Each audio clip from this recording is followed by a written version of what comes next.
Hi there, thanks for tuning in. I just thought I'd do a little quick update video. I am sitting here in Bali, about to come home, and I had been hoping to start doing live videos while I was here, but unfortunately the internet access where we're staying just isn't good enough to do any kind of uploading, downloading or live streaming. So I'm recording this in Bali and you'll be able to watch this probably on the first day I'm back home. So the reason I thought I would do this video was just to start the conversation going around your impact and the impact that you'd like to have, whether or not you know what that is. So when we were in Cambodia, one of the things that we did was we visited this school that a team and I fundraised for over the space of a year, and went to the opening ceremony of that school, which was just the most incredible, life-changing experience. I'm going to be writing about it, blogging about it and sharing more about that in other videos.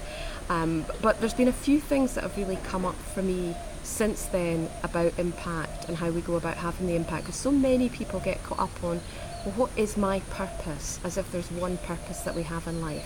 What is the impact that I want to have in the world? Is it big impact? Is it the biggest impact I can possibly have? Or is it about changing micro habits in order to have more impact?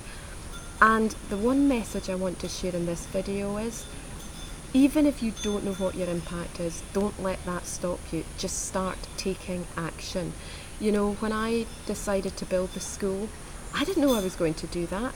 I was having a conversation with the founder of Classroom of Hope. I find myself saying to him, Duncan, I think I want to help raise funds to build a school. And within a few days, I had already started to form some of my team. And so what I learnt from that is, no matter what the impact is that we want to have, and I knew I wanted to do something around education until I was actually on the phone having that conversation.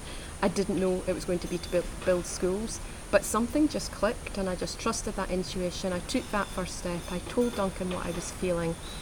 And yes, I would have been able to change my mind if I'd needed to, but actually each time I was telling people about what I was thinking about doing, more and more people were coming on board, and that momentum just continued to build until last week we were standing, or not just standing, we were sitting, we were singing, we were dancing, we were connecting with people at the school that we had funded to build, and it was the most amazing experience.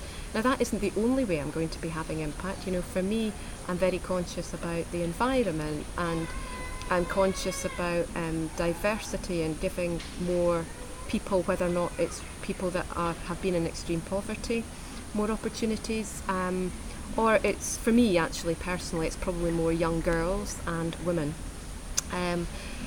So you also don't need to have just one thing, one way in which you have impact. It's about starting to get going. It's about starting to connect and have conversations with other women who want to have an impact, and see where that takes you. And that's one of the purposes of this group. I set it up with the intention, albeit last year, to start these conversations off ahead of when I knew I would be stepping back into work.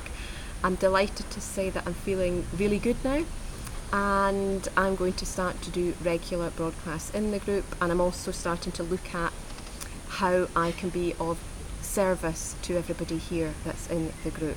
So if you have any ideas for the impact you'd like to have, please do share them.